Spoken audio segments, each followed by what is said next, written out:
Let's see the question, 2 advantages of double entry system. हमें बताना है कि डबल एंट्री सिस्टम के 2 एडवांटेजेस क्या क्या हैं। तो देखो सबसे पहले तो ये है कि यहाँ पर जो हम करते हैं, यहाँ पर जो है लेस मिस्टेक्स के चांस होते हैं, यानी हम मिस्टेक्स कम होती है। वो कैसे होती है, देखो जब हम बोल रहे हैं कि हर डेबिट के लिए एक इक्वल क्रेडिट होता है, यानी डेबिट इक्वल क्रेडिट होता है, तो यहाँ पर जो हम लास्ट में हमारे बैलेंसेस आएंगे वो क्या आएंगे, इक्वल आएंगे। ठीक है, तो यहाँ पर मिस्टेक्स के या फिर फ्रॉड के चांस जो हैं वो कम हो जाते हैं।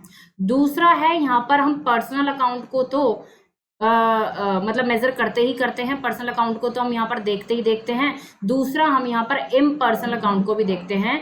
इम्पर्सनल अकाउंट का मतलब है कि यहाँ पर हम नॉमिनल अकाउंट्स को और अपना रियल अकाउंट्स को भी देखते हैं, यानी यहाँ पर हम एक्सपेंसेस का भी ध्यान रखते हैं, इनकम का भी ध्यान रखते हैं, एसेट्स का भी ध्यान रखते हैं और अपना लाइबिलिटीज का भी ध्यान रखते हैं। तो यहाँ पर 2 इसके बेनिफिट क्या हो गए, क्योंकि हर डेबिट के लिए क्रेडिट होता है और debit is equal to credit हमेशा होता है, तो इसका मतलब यहाँ पर मिस्टेक्स कम होती है और हमें पता चल जाता है अगर हमारा आंसर इक्वल आया तो गलती कहीं नहीं है।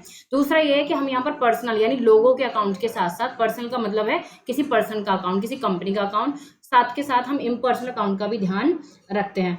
ठीक है, ठीक है। और एक और हम लिख लेते हैं कि इन डबल एंट्री सिस्टम में बनाने से फायदा क्या है, हम ये एक्यूरेट प्रॉफिट एंड लॉस जान सकते हैं और कंपनी की फाइनेंशियल पोजीशन क्या है उसका भी पता लगा सकते हैं। वो कैसे लगा सकते हैं, बैलेंस शीट बनाकर लगा सकते हैं। और वो किस सिस्टम के अंदर बनाई जाती है, वो हमारी डबल एंट्री सिस्टम के अंदर ही बनाई जाती है। तो ये कुछ एडवांटेजेस हो गए डबल एंट्री सिस्टम के, and I hope this is a proper explanation to this question.